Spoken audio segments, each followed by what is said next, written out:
अस्सलाम वालेकुम guys, hope so you are fine and your studies going well. आज की वीडियो में मैं आपको जनरल मेडिसिन के जो इंपॉर्टेंट केसेस हैं उनके बारे में बताऊंगी। ये आपने सारे जो इनको ज़रूर गो थ्रू कर लेना है और बिल्कुल भी स्किप नहीं करना वीडियो को। उसमें से मोस्टली एमसीक्यू एससीक्यू जो है वो आपको आ जाते होते हैं, ठीक है। So let's start. MBBS BDS दोनों के लिए हैं, ठीक है। न्यूरोलॉजी का फर्स्ट केस जो है अ वीक हैंड, इससे रिलेटेड है। इसका आप स्क्रीनशॉट भी ले सकते हैं, ठीक है। इसके अपनी हिस्ट्री जो है उसको रीड आउट कर लेना है, देन एग्जामिनेशन को अपने रीड आउट करना है, एंड देन क्वेश्चन उन्होंने पूछे हैं what is the diagnose and what is the prognosis, ठीक है। डायग्नोसिस एंड प्रोग्नोसिस इसकी जो है वो आपने बतानी है, ठीक है। तो इसका जो आपके पास आंसर आ जाता है वो ये है। इसको आपने रीड आउट करना है, इसका स्क्रीनशॉट ले लेना है, ठीक है। और इससे रिलेटेड जो हमारे पास आएगा वो मोटर न्यूरॉन लीजन्स आएंगी, ठीक है। यानी कि इसमें हैंड के रिलेटेड जो क्रैम्प्स वगैरह बढ़ जाते हैं फोर आर्म पे, ठीक है, मोस्ट कॉमनली होती हैं, ठीक है।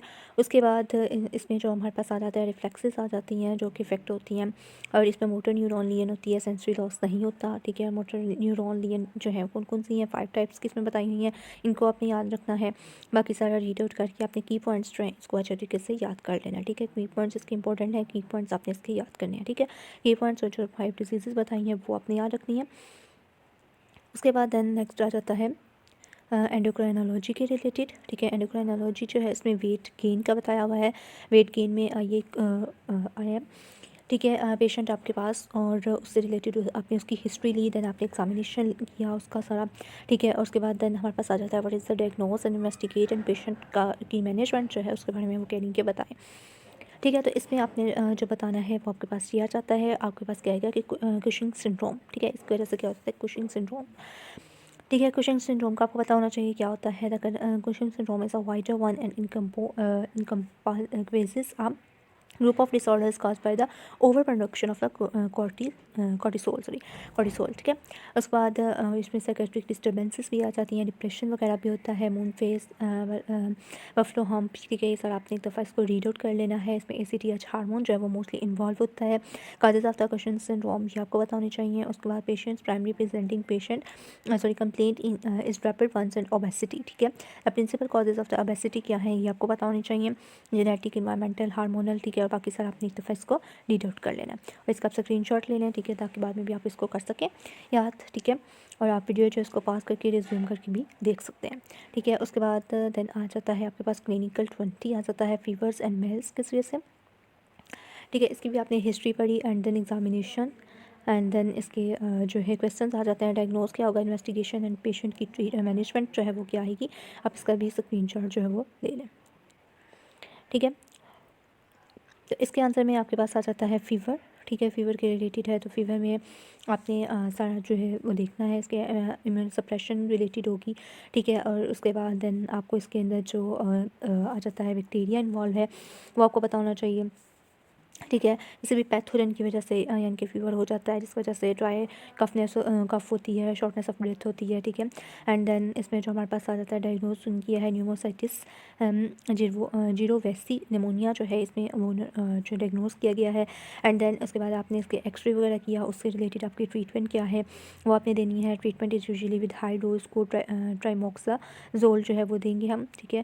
उसके बाद देन आपने बताना है इसके की पॉइंट्स आपने याद रखने हैं, ठीक है। की पॉइंट्स इंपॉर्टेंट हैं वो आपने याद रखने हैं और इसका जो एक्सरे किया है उसको आपने एक दफ़ा देख लेना है और बाकी सारा जो उसको आपने रीड आउट कर लेना है, ठीक है। उसके बाद देन आपके पास 19 वाला आ जाता है। 19 वाला 3 डेज़ ऑफ द फीवर के रिलेटेड आ जाता है। इसमें भी हिस्ट्री आपने जो है उसको सिर्फ पढ़ लेना है एंड देन इसकी आपने एग्जामिनेशन पढ़ी, उसको देखा। उसके बाद इसके क्वेश्चन जो पूछे नॉर्मलिटी क्या होगी and diagnosis and the appropriate management, ठीक है। इस सारी का आप स्क्रीनशॉट ले लें, ठीक है। और इसमें जो आपके पास साइकी में मोस्ट कॉमनली वो क्या आएगा, डायग्नोज जो उसमें किया गया है, ठीक है। Raised bilirubin and with normal liver enzyme mild anaemia है, ठीक है। High normal mean capsular volume and low platelet count, haemolytic anaemia इसमें आ गया है मोस्ट कॉमनली जो आपको डायग्नोज किया गया है।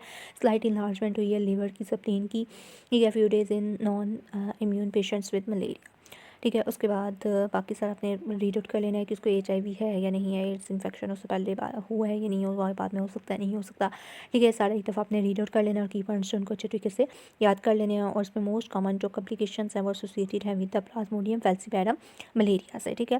They include cerebral malaria, lung involvement and swear, haemolysis and acute renal failure, ठीक है। उसके बाद देन आपके पास 18 वाला केस आ जाता है जिसमें हमारे पास स्ट्रेटनेस, ब्रिटलनेस एंड हेडेक। ये मोस्ट इंपॉर्टेंट है, इसको आपने बिल्कुल भी स्किप नहीं करना है। MBBS PDS तो उनके लिए इंपॉर्टेंट है।